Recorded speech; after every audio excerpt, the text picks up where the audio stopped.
कबीर साहब की वाणी देखने और सुनने में बहुत सरल लगती है। ऐसा लगता है कि बहुत आसान है, जो हमने सुन लिया है वो समझ में आ गया है, वो समझ में आ भी जाता है। लेकिन गहराई इतनी है कि जितना समझो उतना और नीचे तक समझ में जाने का अवसर मिलता रहता है।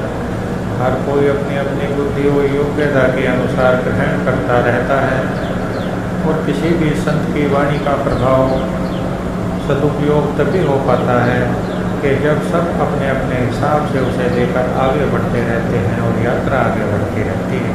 कबीर साहब कहते हैं, पानी में मीन प्यासी मोहि सुन सुन आवत हासी। पानी में मीन प्यासी मोहि सुन सुन आवत हासी। आत्म ज्ञान बिना नर भटके, कोई मथुरा कोई काशी। पानी में मीन प्यासी मोहि सुन सुन आवत हासी। जैसे मृगा नाभि कस्तूरी, बन बन फिरत उदासी। जल विच कमल कमल विच कलिया, तापर भवर निवासी। सो मन वस्त्र लोक भयो है, यति सती सन्यासी। जाको ध्यान धरे विधि हरिहर, मुनिजन सहस 88। सो तेरे घट माहि विराजे, परम पुरुष अविनाशी। है हाजिर तो ही दूर दिखावे, दूर की बात निराशी। कहे कबीर सुनो भाई साधो, गुरु बिन भरम न जासी। कहे कबीर सुनो भाई साधो, गुरु बिन भरम न जासी। सुनने में कितनी आसान सी ये लाइन, शायद भारत की जगह जगह अपनी दुकान पर आपको बजता हुआ दिखाई देगा।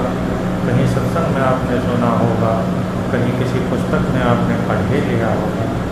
जो श्रद्धालु हैं, भक्त हैं, वो कबीर जी से इस भारत देश में वंचित रहे हों, ऐसा दुर्लभ है। हम सबको सिखाया भी यही जाता है, बताया भी यही जाता है कि परमात्मा किसी लोक में रहता है, हमसे बहुत दूर है। हम उसका ध्यान करेंगे, प्रार्थना करेंगे, पूजा पाठ करेंगे, पुकारेंगे तो वो सुनेगा, प्रसन्न होगा। प्रसन्न होकर वो दर्शन देगा और दर्शन देकर हमारे दुख दर्द दूर कर देगा। सुनते सुनते ये सब चीज़ें हमारी धारणा बचपन से ही ऐसी बन जाती है कि हम अलग हैं और परमात्मा अलग है, हमसे दूर है, उसे नज़दीक बुलाना है। वो इस दुनिया में नहीं रहता, इस दुनिया के कहीं बाहर रहता है, कहीं बाहर रहता है, हम कहीं दूसरी जगह रहते हैं। और जिस प्रकार से मृग के नाभि में कस्तूरी रहती है और उसे ढूंढते ढूंढते पूरे रेगिस्तान में घूमता रहता है, खुशबू आती है लेकिन उसे ऐसा लगता है कि कहीं दूर से खुशबू आ रही, और ऐसे ही तड़प तड़प के अपनी जान भी गंवा देता है। लेकिन उसे मृग को जीवन भर वो कस्तूरी नहीं मिलती जो हमेशा उसी के पास थी।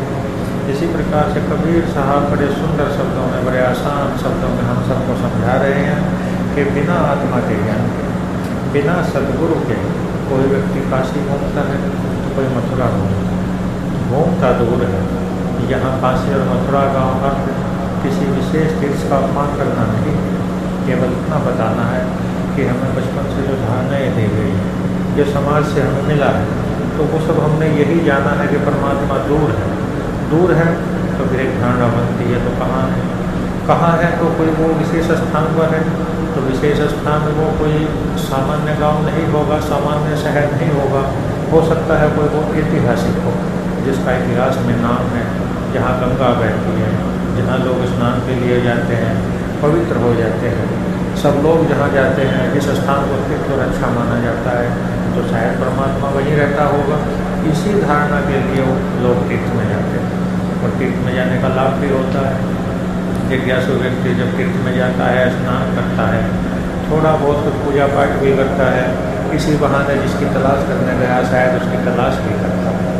जिसे तलाश नहीं करनी वो कहीं भी नहीं करता, और जिसे तलाश करने के उद्देश्य से यदि तीर्थ में जाता है तो वहाँ जाने के बाद भी उसे कुछ ना कुछ तो लाभ मिलता है।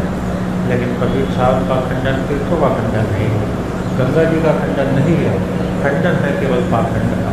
क्योंकि कौन है ऐसा व्यक्ति जो तीर्थों में जाने के बाद परमात्मा की खोज करता है? हम तो ये कहते हैं कि यदि कोई व्यक्ति तीर्थों में जाने के बाद भी परमात्मा की खोज करे और वो यही समझे कि हमसे दूर है और तीर्थ में है और वहाँ जाने के बाद भी खोज करे, तो परमात्मा या कोई गुरु के माध्यम से उसे कुछ ज्ञान पैदा होगा और पता चलेगा कि वो परमात्मा अपने अंदर ही है। लेकिन अपने अंदर की खबर उसे ही पता चलेगी जो खोज करेगा। खोज कहीं भी करे, खोज आवश्यक है। काशी जाने के बाद खोज करें, मथुरा जाने के बाद खोज करें, द्वारिका जाने के बाद खोज करें। जहाँ भी खोज करना चाहता है वहाँ खोज करे, लेकिन खोज तो करनी ही पड़ेगी। बिना खोज के वो नहीं मिलेगा जो है।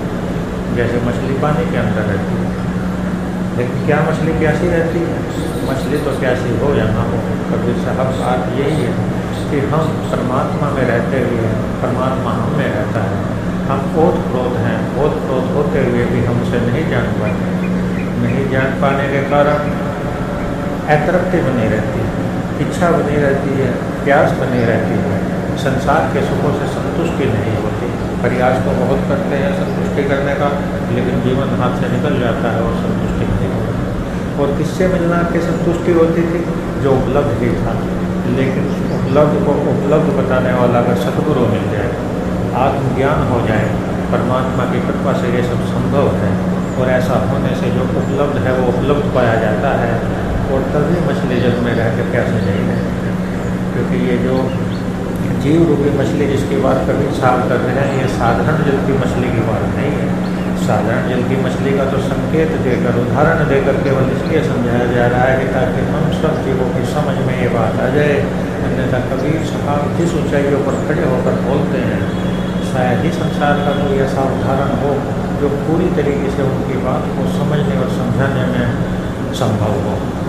हमें लगता है आगे क्या कहते हैं कबीर साहब? जाको ध्यान धरे विधि हरिहर मुनिजन सहस 88 सो तेरे घट माही विराजे परम पुरुष अविनाशी। अरे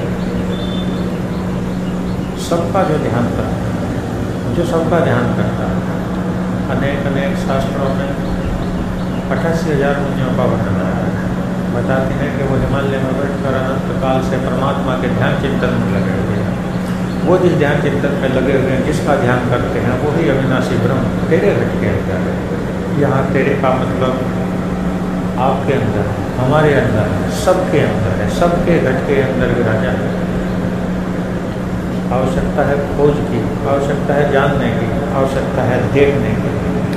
जो हाजिर है दूर नहीं है। बात करते हैं दूर की, लेकिन वो दूर नहीं है, वो नज़दीक है, अपने सांस की नली से भी नहीं। ये जो चेतना है ओतप्रोत है। किसी सच्चे सद्गुरु की शरण में जाने से आत्मज्ञान की प्राप्ति होती है। अंदर के कपाट खुलते हैं और पता चलता है कि जिसके ढूंढते ढूंढते हजारों साल बीत जाते हैं, हमारे अंदर जिसकी धारणा ये बसी हुई है कि परमात्मा बहुत दूर है, वो हल्की सी नजर उठाते ही वहीं उपलब्ध हो जाता है। क्योंकि वो उपलब्ध भी था, वो दूर नहीं था, हाजिर भी है। धन्य है यह देश जिसमें कबीर जैसे संत हुए हैं, और धन्य है हम जैसे भक्त संत जिन्हें कबीर साहब का ज्ञान होता है। बोलिए श्री सद्गुरु महाराज की जय।